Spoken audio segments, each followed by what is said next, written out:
नमस्कार, आप देख रहे हैं अपना उत्तर प्रदेश में। आपके साथ अर्चना कौशल। बुलेटिन की शुरुआत करेंगे अहम जानकारी के साथ। उत्तर प्रदेश में भूगर्भ पोर्टल की शुरुआत हुई है। लाभार्थियों से मुख्यमंत्री योगी आदित्यनाथ ने संवाद किया। 278 विकास योजनाओं का लोकार्पण किया गया। ये बड़ी जानकारी आपको देते चलें। उत्तर प्रदेश में भूगर्भ पोर्टल की शुरुआत हो चुकी है। मुख्यमंत्री योगी आदित्यनाथ ने शुरुआत की और उसी के साथ लाभार्थियों को इसका फायदा पहुंचाने का काम किया गया। बताते चलें, जल की कीमत पहचानना जरूरी है। मुख्यमंत्री ने कहा हमारे पास सतही जल और भूगर्भिक जल भी मौजूद हैं। जल के बिना कल की कल्पना नहीं की जा सकती है। हर घर जल की योजना को आगे बढ़ा रहे हैं। उसी के साथ बरसाती जल का इस्तेमाल कई काम में हो सकता है और उसी के साथ रेन वाटर हार्वेस्टिंग को भी बढ़ावा दिया जाना चाहिए। मुख्यमंत्री योगी आदित्यनाथ ने जहां जल है वहां कल है की बात कही है। उसी के साथ किस तरह से हमें जो है पानी का इस्तेमाल करना चाहिए उसको लेकर भी जानकारी दी। मुख्यमंत्री योगी आदित्यनाथ ने कहा जल के बिना कल की कल्पना नहीं की जा सकती। जल के बिना कल की कल्पना नहीं कर सकते हैं और हर घर जल की योजना को आगे बढ़ाया जा रहा है और उसी को लेकर काम किया जा रहा है ताकि हर घर में पानी की सुविधा हो, किसी को भी पानी की किल्लत से न जूझना पड़े। हालांकि बरसाती जल का इस्तेमाल कई काम में हो सकता है, उसको लेकर भी मुख्यमंत्री ने जानकारी दी कि कैसे हम पानी का इस्तेमाल कर सकते हैं। हालांकि रेन वाटर हार्वेस्टिंग को भी बढ़ावा देने की बात मुख्यमंत्री ने कही है। तो जाहिर सी बात है जल के बिना कल की कल्पना करना मुश्किल है। तो उसी के साथ जिस तरह से भूगर्भ पोर्टल की शुरुआत हुई है उसी के साथ पानी का कैसे इस्तेमाल हो उसको लेकर भी मुख्यमंत्री ने तमाम जानकारी दी है। और उसी के साथ आपको ये भी जानना जरूरी होगा कि जल है तो जीवन है। इसीलिए मुख्यमंत्री ने कहा है कि जल है तो कल है, क्योंकि जल के बिना कल की कल्पना कर पाना मुश्किल है। 278 विकास योजनाओं का लोकार्पण मुख्यमंत्री ने किया है। तस्वीरें आपको दिखा रखे हैं किस तरह से जो है लोकार्पण किया गया। जल की कीमत पहचानना जरूरी है, ये भी मुख्यमंत्री ने कहा। और उसी के साथ उन्होंने कहा है कि हमारे पास सतही जल और भूगर्भिक जल भी मौजूद है।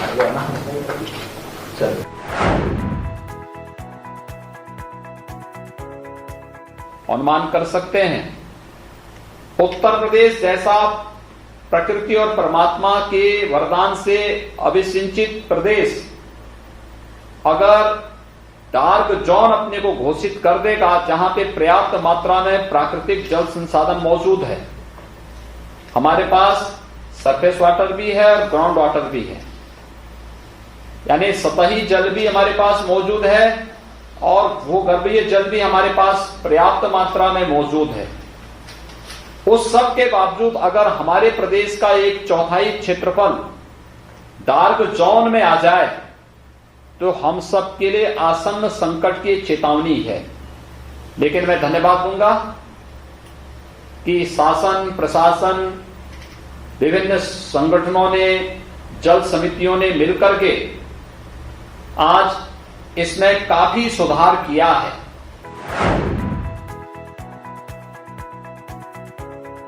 और काफी सुधार करने के साथ ही इसीलिए हम लोगों ने इस बात को तय करने के लिए प्रदेश में एक उत्तर प्रदेश भूगर्भ जल प्रबंधन और विनियमन अधिनियम का हम लोगों ने 2019 में एक अधिनियम इसके लिए बनाया है।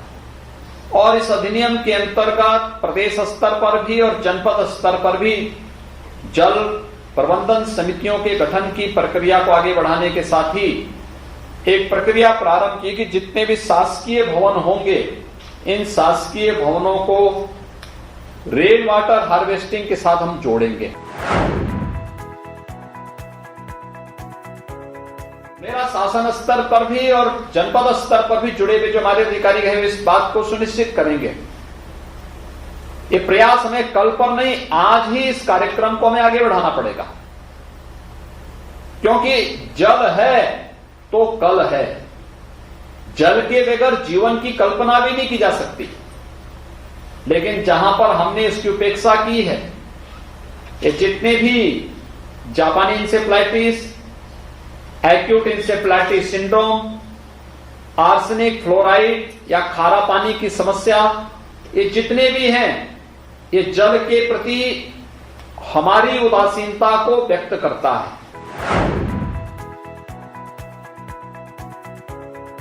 ये जितनी बीमारियां हैं ये इसलिए हो रही हैं क्योंकि हमने जल के महत्व को नहीं समझा और जल को अपने स्वयं स्वार्थ के लिए प्रदूषित किया।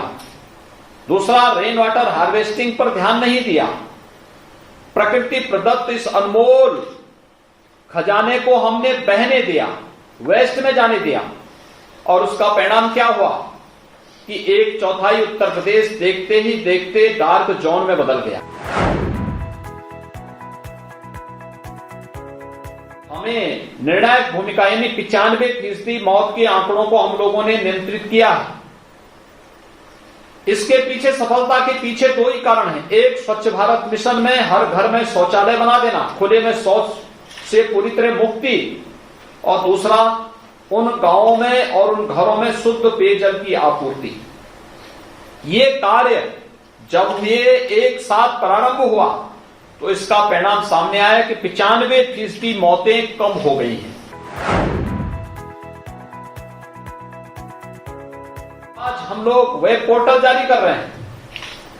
यह एक सिंगल विंडो प्लेटफॉर्म भी देगा। घर बैठे बैठे ही ऑनलाइन एनओसी इन्हें प्राप्त करने का एक माध्यम भी मिलेगा।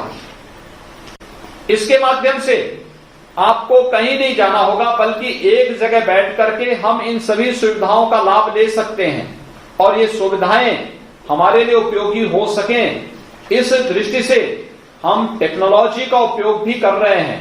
आपको कार्यालयों का चक्कर नहीं लगाना पड़ेगा, लखनऊ नहीं आना पड़ेगा, कहीं अन्य जगह नहीं जाना पड़ेगा।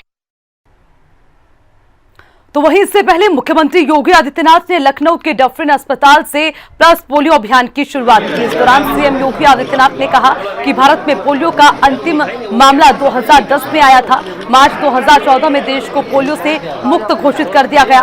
पाकिस्तान, अफगानिस्तान और नाइजीरिया में पोलियो के मामले सामने आ रहे हैं। पोलियो का संक्रमण भारत के बच्चों में न हो जाए, इसीलिए ये अभियान निरंतर चलाने की जरूरत है। थोड़ी सी लापरवाही कैसे एक बच्चे के पूरे भविष्य को खराब कर सकती है। पोलियो के ऐसे अनगिनत मामले हम सबको पूर्व में देखने को मिलते थे, लेकिन विश्व स्वास्थ्य संगठन और उसके साथ यूनिसेफ जैसी संस्थाओं के सहयोग से भारत ने अपने देश की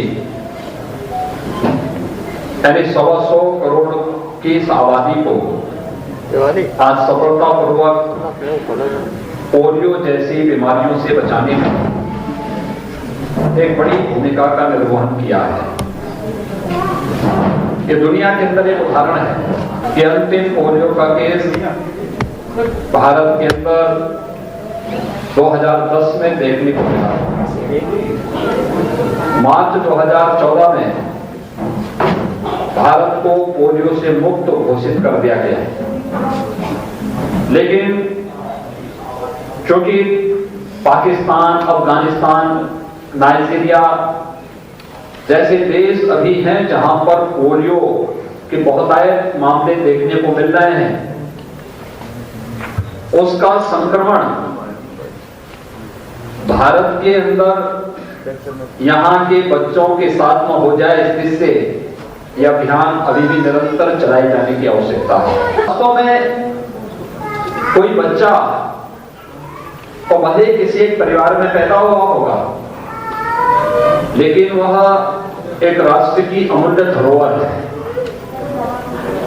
एक व्यक्ति समाज के निर्माण में और समाज का फिर एक समूह राष्ट्र के निर्माण में भागीदार बनता है। एक स्वस्थ और सशक्त भारत के निर्माण के लिए आवश्यक है कि हर नागरिक स्वस्थ जीवनचर्या उसकी बनी रहे।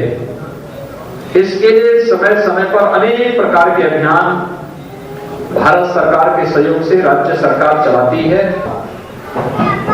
उत्तर प्रदेश के बारे में बात लोग कहते थे कि उत्तर प्रदेश में पुअर हेल्थ इंफ्रास्ट्रक्चर है, इसलिए यहां पर लोगों के सामने स्वस्थ रहने और अपनी स्वस्थ दिनचर्या को आगे बढ़ाने की एक चुनौती है। लेकिन मैं अभिनंदन करूंगा अपने चिकित्सकों का, हेल्थ वर्कर्स का, जिन्होंने पिछले 1 वर्ष के अंदर साबित किया है कि भले ही किन्हीं परिस्थितियों के कारण उत्तर प्रदेश के अंदर हेल्थ इंफ्रास्ट्रक्चर किसी समय हमारा पुअर रहा हो, लेकिन हमारा आत्मबल, हमारा टीम वर्क और हमारी दृढ़ इच्छा शक्ति हमें परिणाम देने में किसी से पीछे नहीं रखेगी। चलिए खबरों में आगे बढ़ते हुए एक और अहम जानकारी आपको देते चले। बागपत में महापंचायत, आज किसानों के प्रदर्शन को लेकर बनेगी रणनीति। ये बड़ा अपडेट आपको दे रखे हैं। बागपत में आज महापंचायत, इसी महापंचायत में किसानों के प्रदर्शन को लेकर रणनीति बनेगी। महापंचायत में किसानों का जमावड़ा शुरू हो गया। बताते चले तहसील ग्राउंड में धीरे धीरे किसानों का जमावड़ा शुरू हो गया है। ट्रैक्टर ट्रॉली से किसान यहां पहुंचना शुरू हो गए हैं। उम्मीद ये जताई जा रही है कि महापंचायत में किसानों की भारी भीड़ देखने को मिल सकती है। वही किसान नेताओं का यह भी कहना है कि राकेश टिकैत की आंख में आंसू नहीं आए, बल्कि उस दिन हर किसान रोया है। साथ ही बागपत में 40 दिन से चल रहे किसानों के धरने को लेकर पुलिस ने लाठी के दम पर इसे खत्म कराया है, जिसको लेकर इस महापंचायत में निर्णय लिया जाएगा और वो धरना दोबारा शुरू कराया जाए या नहीं, उसको लेकर भी चर्चा की जाएगी। किसानों के प्रदर्शन को लेकर रणनीति बनेगी। बागपत में आज महापंचायत होगी। किसानों का जमावड़ा शुरू हो चुका है और बताते चले उम्मीद ये है कि इस महापंचायत में एक बार फिर से किसानों के प्रदर्शन को लेकर बातचीत हो सकती है। बताते चले पिछले दिनों बागपत में किसान लगातार धरना प्रदर्शन पर बैठे थे, लेकिन ये आरोप लगाए जा रहे हैं कि पुलिस ने जबरन इस प्रदर्शन को खत्म किया है और एक बार फिर आज इस महापंचायत में इसी पर फैसला लिया जाएगा कि क्या एक बार फिर इस प्रदर्शन को शुरू किया जाए या नहीं। महापंचायत में किसानों का जमावड़ा शुरू हो गया है। बताते चले इस पंचायत में आगे की रणनीति को लेकर भी चर्चा होगी, क्योंकि लगातार किसान कृषि कानूनों को वापस लेने की मांग को लेकर अड़े हुए हैं, विरोध प्रदर्शन कर रहे हैं। तो उसी बीच पुलिस प्रशासन भी उन्हें समझाने में जुटी हुई है। हालांकि महापंचायत में किसानों का जमावड़ा तो शुरू हो गया, लेकिन फैसला क्या होगा ये देखना रहेगा। बागपत में महापंचायत में कई सारे इसके मायने देखे जा रहे हैं। इसी खबर पर ज्यादा अपडेट के साथ हमारे संवाददाता विकी कौशिक हमारे साथ जुड़ गए हैं, उनसे पूरी जानकारी लेंगे। अब जानना चाहेंगे महापंचायत बागपत में होने वाली है, क्या इसके मायने देखे जा रहे हैं, आगे की रणनीति को लेकर क्या महत्वपूर्ण बिंदु हो सकते हैं? देखिए, आपको बता दूं, आज जो महापंचायत यहाँ आयोजित हो रही है, सर्वखाप पंचायत इसको बताया जा रहा है, जिसमें सर्वखाप के सवार खाप, धामा खाप और बाकी अन्य खापों से यहाँ किसानों का बड़ा जमवाड़ा आया है। अहम मुद्दों पर यहाँ बातचीत होनी है, अहम निर्णय लिए जाने हैं। किसान आंदोलन को एक नई दिशा देने के लिए आज ये महापंचायत की जा रही है। मुजफ्फरनगर की महापंचायत की तर्ज पर बड़ौत में जो महापंचायत हो रही है, इस महापंचायत में कुछ बड़े निर्णय लिए जाएंगे, जिनमें गाजीपुर जो आंदोलन चल रहा है उसको कितनी गति देनी है, किस हद तक वहां जन समर्थन पहुंचाना है। इसके अलावा बड़ौत में जो 27 तारीख में जो लाठीचार्ज करके धरना समाप्त किया गया था, उसके बाबत भी शायद कुछ बड़े निर्णय लिए जाएंगे। जी ठीक है विवेक, आप नजर बनाए रखिएगा, लगातार आपसे अपडेट लेते रहेंगे। इसी के साथ बुलेटिन में फिलहाल के लिए इतना ही। ज्यादा जानकारी के लिए हिंदी खबर की वेबसाइट www.hindikhabar.com पर विजिट करें। नमस्कार।